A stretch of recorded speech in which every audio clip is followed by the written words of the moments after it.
living in a time in our nation today where our religious freedoms are being challenged every day. Our right to worship where we choose to worship is being attacked by many groups.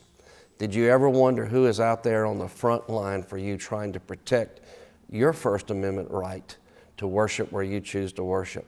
Today I have Lathan Watts with First Liberty, a young lawyer who is on the front line with a team of people with First Liberty who are protecting the religious liberty of Americans as we know that the Constitution gave us. Hey Lathan, how you doing this morning? I'm doing well. Thank you so much for having me. Well, tell the audience a little bit about your background. I spent most of my career before I got to First Liberty in the political and policy world.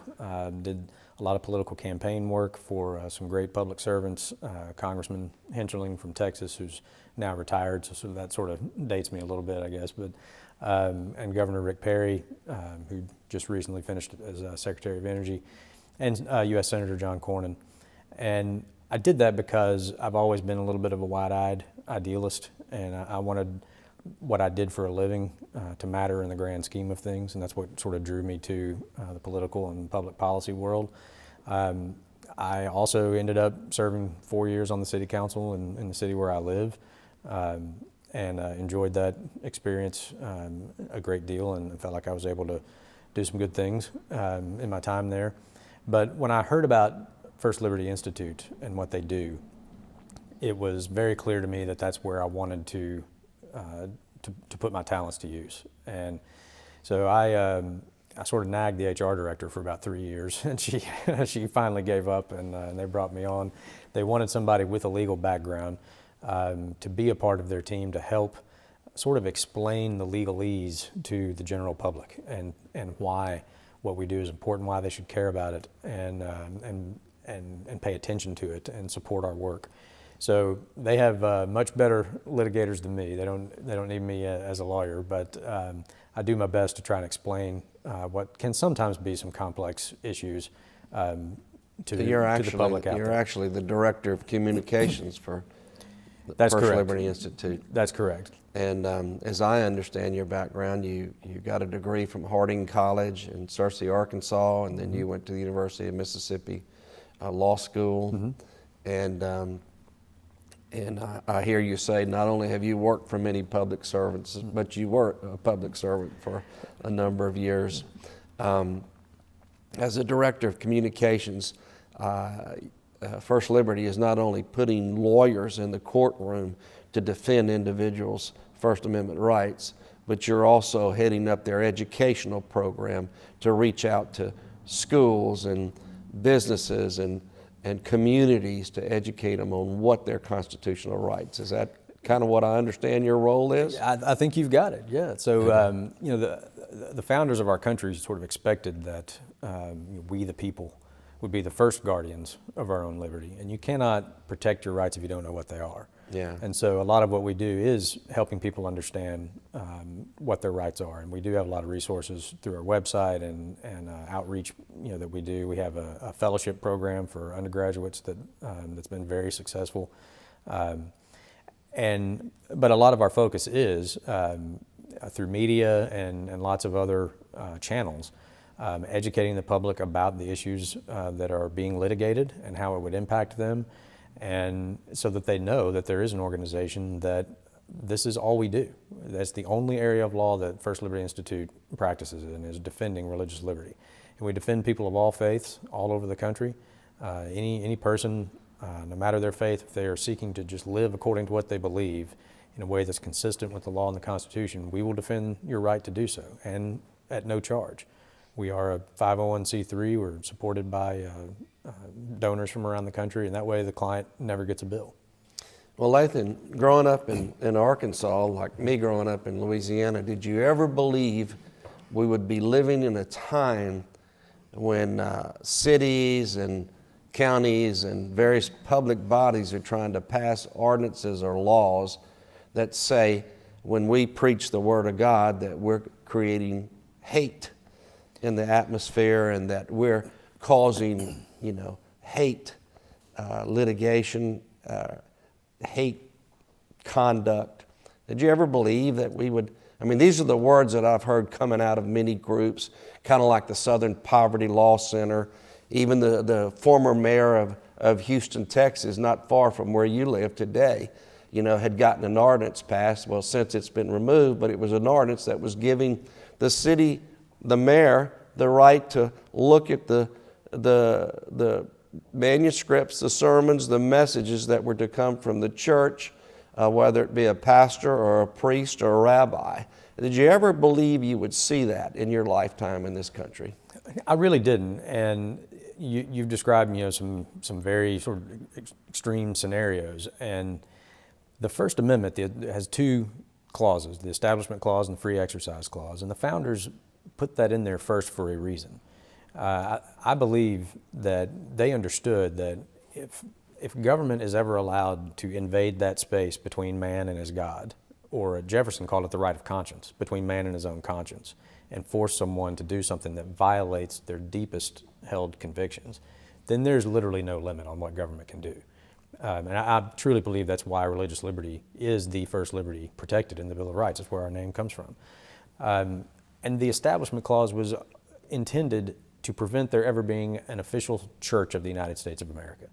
If you think of the context in which they wrote that, after recently just winning the Revolutionary War, breaking away from England, where you had the Church of England, and people were taxed to support the Church of England, whether or not they agreed with what the Church of England taught, whether or not it was their particular faith. And the founders just didn't want that here. They wanted people to be free to worship however they wanted to live according to their own conscience. And that's what, where the Free Exercise Clause comes in. So it's much more than just protecting your right to go to church wherever you want to. It's about what happens on Monday when you go to work or you go to school and you're trying to live that faith in all aspects of your life. That's where the Free Exercise Clause comes in. But there has been this sort of mistaken notion of the Establishment Clause has been broadened to the point where it's almost made the Free Exercise Clause dormant for a while. And so, but I think there's hope. There's been some recent Supreme Court decisions, and I think there are other cases making their way up through the courts that are sort of correcting that imbalance. And I think we actually, even though I have seen some things I never thought that I would see, I think we are potentially at a turning point, sort of back to the original text and intent of the First Amendment, to the point where we could have more religious freedom in my lifetime than I've ever experienced.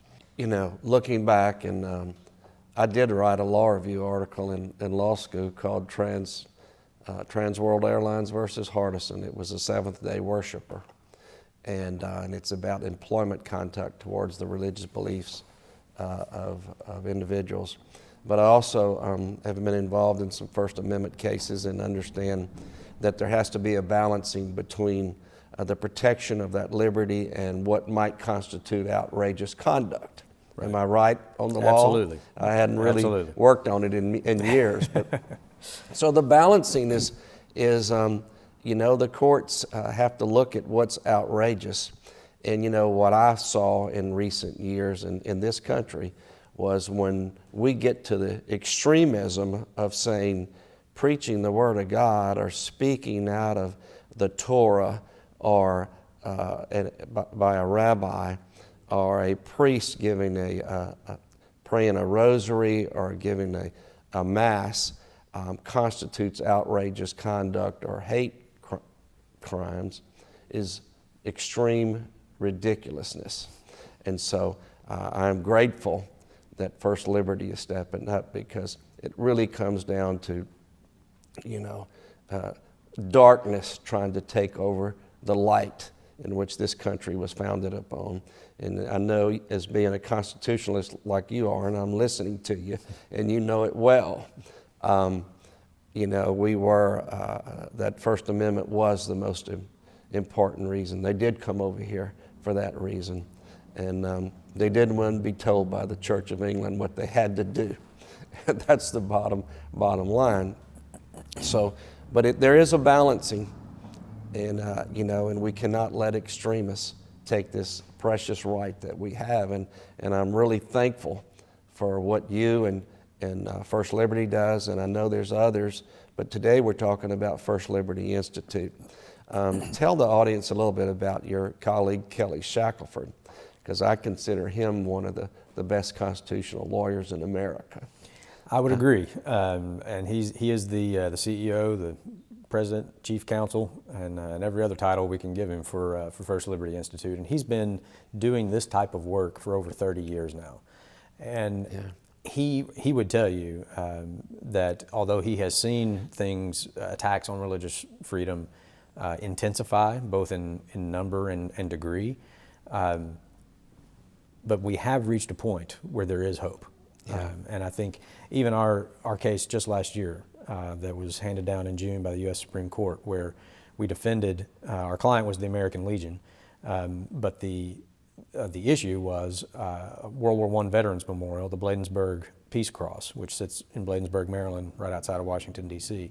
Now, this was a nearly 100-year-old World War I Veterans Memorial that is dedicated to 49 men from Prince George's County who did not return from World War I. And their mothers, and you have to remember, the late 19 teens, early 1920s, transatlantic travel was very expensive and not very common. So the mothers, in choosing the symbol for this monument to their sons, chose the shape of a cross because they wanted it to resemble the actual headstones on the battlefields in Europe. Because at that point, many of them didn't know if they would ever see their sons' actual gravestones, right, or if their sons might ever be brought back and buried here. So they chose the cross shape for the monument. And the American Legion, our client, donated the property. So the seal of the American Legion is at the center of the cross in the monument, if you ever see it. And it sat there for many, many years. It's become a staple, sort of a symbol in the community. But as the D.C. metro area began to grow, there was need to expand a highway, and the highway was going to come right at the monument. So the highway literally curves around the monument. So the government took control of the property because it's now in the median of the highway. And that's when the American Humanist Association, that's what they rooted their lawsuit in. It sat there for about 40 years, not bothering anyone. What was the name of the association that sought to take the cross down? The American Humanist Association filed a lawsuit saying that because it was in the shape of a cross, now sitting on government property, that it violated the Establishment Clause. So we represented the American Legion. We won at the district court level. We went to the Fourth Circuit Court of Appeals, where we lost 2-1. Interestingly, at the oral argument, the Fourth Circuit, one of the judges suggested we could just chop the arms off the cross and that would make it okay. But had the Supreme Court not taken that case, the Fourth Circuit covers Arlington National Cemetery. Right. And the Humanist Association could have taken that win and gone into Arlington and said, well, the Argonne Cross needs to come down. And all those crosses in the Canadian that cross, whole cemetery. Let's sandblast the word God off the tomb of the unknown soldier while we're at it. So, but thankfully, the Supreme Court took the case. They heard it in February of last year, issued their opinion in June, and by 7-2 margin said that this does not violate the Establishment Clause. And not only that, but they went further than that in saying that the case they had been using for close to 50 years, analyzing Establishment Clause challenges, a case called Lemon versus Kurtzman, which has been known as the Lemon test in lawyer circles, that it was so deeply flawed that they basically abandoned it. And in its place, said that going forward, monuments, symbols, practices in this country that are challenged under Establishment Clause jurisprudence, we're going to evaluate them from, if it's keeping with the history and tradition of this country, it is presumed constitutional. Right. Now, that's a monumental shift, pardon the pun, but that is a huge shift in the court's jurisprudence. And that's why I say I think we may be at the point where we're turning a corner. What was the Supreme Court vote in the Peace Cross case? It was 7-2. It's a kind of a complicated opinion because there were several concurrences, and Kagan and Breyer joined most of the majority opinion, but not every section of it. So it's for constitutional and legal nerds like us, it's a very interesting opinion. But basically, what it comes down to is, as I said, Lemon is not going to be the standard by which we judge these things anymore. It's going to be, is this in keeping with our history and traditions? And if so, it's constitutional. Well, I assume that that you and Kelly and the others at First Liberty will well pleased with the 2 appointments by the President to the United States Supreme Court in the past 3 years. Am I correct? Absolutely, and not just those. They get all of the press, it seems like, and the attention, but the judges that he has put on at the Circuit Court of Appeals level, Yeah. and even down to the district court level. One of his district court appointees was our deputy general counsel at First Liberty. Yeah. It was the first time in history somebody had gone directly from a nonprofit religious liberty firm to the federal bench. Yeah. And they're outstanding jurists and are going to be on the bench for some, assuming they stay in good health, 30, 40 years. I mean, it's going to have a long-lasting impact. So that's another reason that I say that there's hope that we're going to experience more religious freedom coming forward. And to your point earlier, the reason that's so important is that in a culture where religious belief seems to be less and less prominent, that's why the First Amendment exists, to protect that belief. Whether it's religious expression or the free speech clause of the First Amendment, it's designed to protect unpopular speech. And so if a certain religious point of view on an issue is becoming increasingly unpopular, that's all the more reason to protect it. And that's exactly what the founders intended with the First Amendment. Weren't y'all involved in the is it Coach Kennedy case too? Coach Kennedy is our client as well. That's probably our one of our more well-known cases. And he was a football coach in Bremerton, Washington, who before he even took the job, he had made a commitment that if God blessed him with the opportunity to coach these guys and be a mentor to them, because he had a rough childhood and he wanted to help kids with a rough childhood. Spent 20 years in the Marine Corps and wanted to serve. And he made a commitment to God: if you bless me with this opportunity, at the end of each game, win or lose, I'll go to the 50-yard line and take a knee and say a silent prayer of thanks. And he did that for about 7 years, and no one ever complained about it. It was actually a compliment about what he was doing that brought it to the school district's attention, and they told him, some of his players had asked if they could pray with him, and he said, "You're welcome to." Some of his players came to him and said, "Hey, Coach, I'm not religious. Do I have to pray?" He said, "Of course not. This is about my commitment. It's not really about yours." So initially they told him, "Well, Coach, you can't pray with the players." And he's like, "Well, they'll be disappointed, but that really wasn't what my promise was about, and that's okay." And then they told him he couldn't pray at all. And that's where the problem started. And so he was suspended, and then his contract was not renewed, so he was essentially fired for going to the 50-yard line after the football game and kneeling for about 30 seconds in silent prayer. And that is as you said earlier, I mean, that's an outrageous exaggeration of what the Establishment Clause was written to do. I don't think anyone watching a football game who sees a player take a knee when he scores a touchdown, or a coach on a knee after a game, thinks that they're in their official capacity establishing their religion as the official religion of whatever school district that is, or college or university if you're watching on TV. Well, Lathan, don't you think this case, this Coach Kennedy case, has drawn the attention all over America to where change is, before there's a final decision in the Kennedy case, change is already taking place in America because of this work that First Liberty is doing. The awareness, if I'm not mistaken, is there a documentary or a short film already produced on the Coach Kennedy case? I don't know is the correct answer to that, and that's the shortest answer. I know there's been a lot of interest. First Liberty has one. We have some videos available that kind of tell the story, and Right. you can certainly see those on our website. But it has had an impact already, regardless of what the final outcome of that case has been. In fact, we took the First Amendment issue all the way to the Supreme Court, and even though they denied the appeal, they decided not to hear it. They did something extremely rare in that they explained why they didn't take the case. And that almost never happens, as you know. There's so many cases that get denied. There's not enough paper and ink to do that. But they took time and they put it on paper. Justice Alito wrote it, and he was joined by Gorsuch, Thomas, and Kavanaugh. And they said essentially that we agree that we shouldn't take the case right now because there's some issues of fact all the way at the district court level that we don't feel like have been clarified enough, and we would likely get bogged down in a very fact-specific ruling. Then they went out of their way to say that they were extremely troubled by the Ninth Circuit's opinion. And then right at the end, in one little sentence almost, said, we noticed that this was petitioned as a speech case and not a free exercise case. Perhaps that's because of previous decisions by the Supreme Court, which we have not yet been asked to review.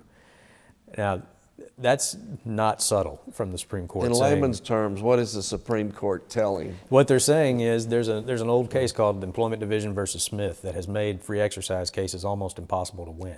And what they were saying is, bring us a reason to review Employment Division versus Smith. So we have taken that as basically our playbook for Coach Kennedy, and that's what we're doing. We're back at the district court, and we're going to move that back up and give them that opportunity that they seem to want. So let me ask you this procedurally. Mm-hmm.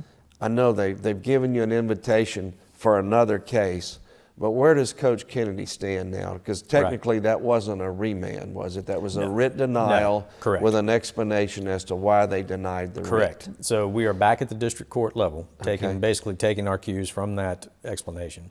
And so the original lawsuit is proceeding at the district court level. I believe there's motions for summary judgment have been filed, so we have to wait on the court to rule on those. And we'll see how that progresses at the district court level. If it's a win, great. It's a win for Coach Kennedy. If not, then we'll take it back to the Ninth Circuit and we'll set up another opportunity for the Supreme Court. Hopefully.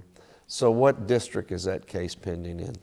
That is in federal district court in Washington State. Coaches from the Bremerton area. If I told you the exact court, I would probably be speculating. I might get the exact court wrong, but it's federal district court, and we'll see how that goes. And then if it doesn't go our way, then we'll go back to the Ninth Circuit. For the viewer audience that's watching today, who may have an issue with their free exercise or their establishment issue with the First Amendment, and they're concerned that their rights are being denied, how would they reach you or Kelly or someone with First Institute? Tell the audience how to contact you. Sure. The easiest way is to go to our website, firstliberty.org, and right at the top of the page there's a little tab that says Get Legal Help. And it's a fairly simple form you fill out just to kind of give us the basics of what's going on. Then someone from our office will get back in contact with you, and we'll get more into the details that way. If it's a matter that we can help with, you'll never get a bill from us. That's a core value of ours, and it's part of our operating model. We have volunteer attorneys all over the country in private practice who volunteer to work with us on our cases. They donate their time pro bono as well. So firstliberty.org is the easiest way to get in touch with us. As far as your purpose and service, how long do you think you will be here before you are asked to move into another area? Because you have a very respected career path where you've been in politics, you've worked for some of the brightest politicians in the world, you've been on the Hill, you've been in state government, you've been in city government, and now you're doing what you're doing for the religious freedom. Do you have any idea where you might go from here?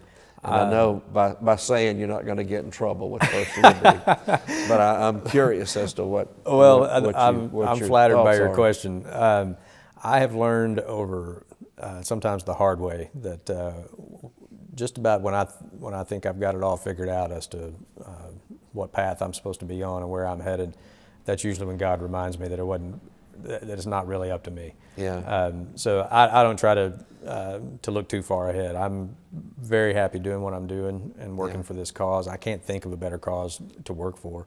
I've got 2 daughters. I want them to live in a world where their freedom to live according to the faith they've been raised in is protected, and that's something that will outlive me. And so it's a great place to work. I appreciate your interest, and short answer is I don't know, but I truly enjoy doing what I'm doing. Do y'all live in the Dallas area? Is that where y'all live today? Yes, sir.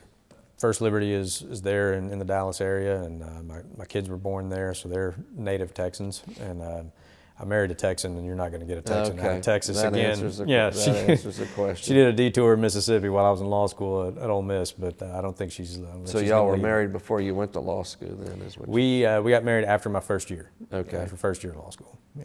So, you know, Oxford, Mississippi is a place where I had an experience that really led me to have the desire to do this program about standing for justice. And it was the scripture Micah 6:8, where I heard Judge Pepper at that time, who was the federal judge presiding out of Greenville, Mississippi, read the jury that scripture saying, you're to do justly, love mercy, and walk humbly with your God. And that falls so dead center with what y'all are doing for the First Amendment. And so I'm really honored to have you on the program today. And I think the world of Kelly. So tell him, give him my best. And I know he's going to watch and listen to this and know what a great man he has working with him in the name of Lathan Watts. Thank you very much. Thanks for coming. Yeah, glad to God do bless. it.